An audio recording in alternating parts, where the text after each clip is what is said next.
안녕하세요. 진호법인의 강경희 팀장입니다.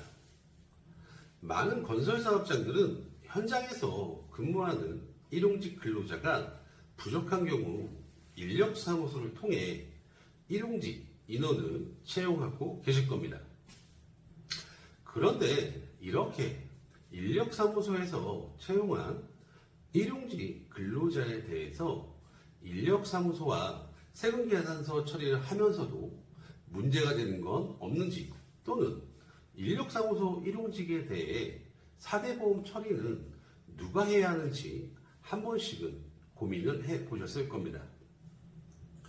그래서 오늘은 이와 같이 인력사무소에서 소개를 받아 채용한 일용직에 대해 세금계산서 처리를 해도 되는지, 4대 보험 관리 업무는 누가 해야 하는지에 대해 이야기를 해보도록 하겠습니다.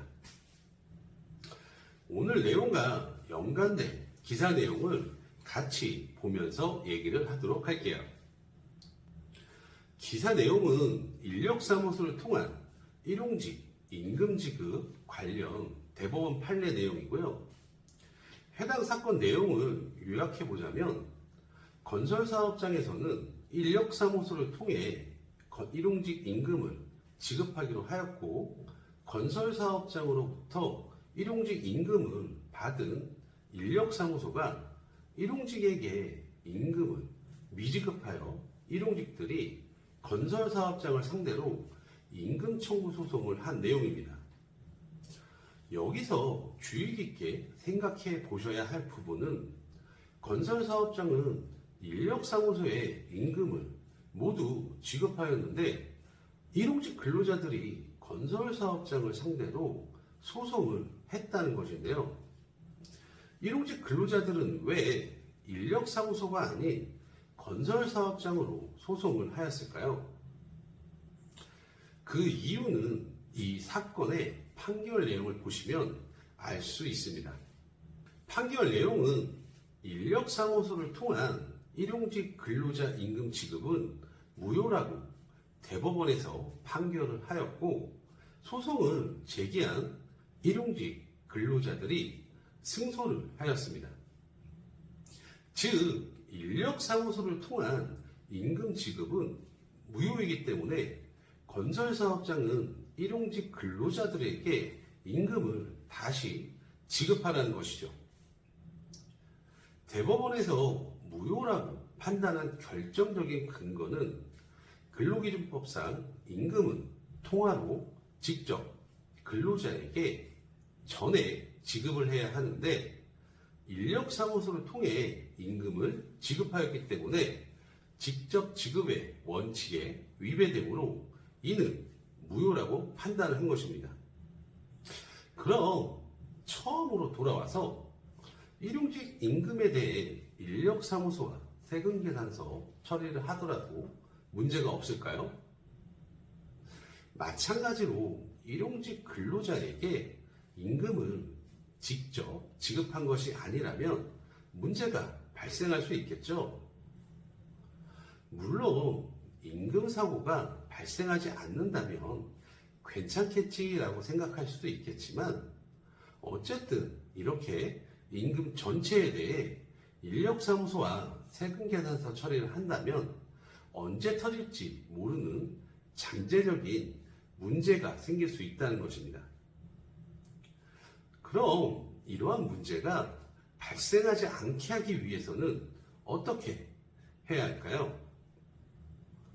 건설사업장에서 일용직 근로자의 임금을 직접 지급을 하고 소개수수료에 대해서만 세금계산서 처리를 하는 것이 가장 좋은 방법입니다. 물론 이러한 방법이 실무상 어렵다고 말씀하시는 분들이 있을 수 있겠지만, 가장 간단하게 문제를 해결할 수 있는 방법이며, 생각보다 많은 건설사업장들이 이러한 방법으로 문제를 해결해 나가고 있으니 어렵다고만 생각하지 마시고 참고해 보시길 바랍니다. 4대 보험 신고의 경우는 근로자를 사용한 사용자의 사업장에서 신고 및 납부 의무를 가지고 있는데, 인력사무소의 역할은 일용직 근로자를 건설사업장에 소개를 시켜주는 역할을 할 뿐 일용직 근로자의 사용자가 될 수는 없습니다. 그렇기 때문에 소개를 받은 건설사업장이 사용자로서 일용직 근로자의 근로계약서 작성부터 사대보험 신고 업무 등을 해 주셔야 합니다. 그럼 결론적으로 요약을 해보면, 첫 번째, 인력사무소로부터 소개를 받은 일용직 근로자에 대해서는 건설사업장이 임금을 직접 지급하고 소개 수수료에 대해서만 세금계산서 처리를 하는 것이 문제를 예방할 수 있다고 설명을 드렸고요. 두 번째, 인력사무소로부터 소개를 받은 일용직 근로자에 대해서는 건설사업장이 사용자로서 근로계약서 작성부터 사대보험 신고 업무를 해 주셔야 합니다. 오늘 말씀드린 내용이 업무에 조금이나마 도움이 되셨기를 바라고요. 문의사항은 언제든지 고정 댓글란에 있는 연락처로 연락을 주시면 되시고, 구독은 영상을 만드는데 큰 힘이 되니 잊지 마시고 부탁드리도록 하겠습니다. 저는 다음에 더 좋은 영상으로 찾아뵙도록 하겠습니다. 감사합니다.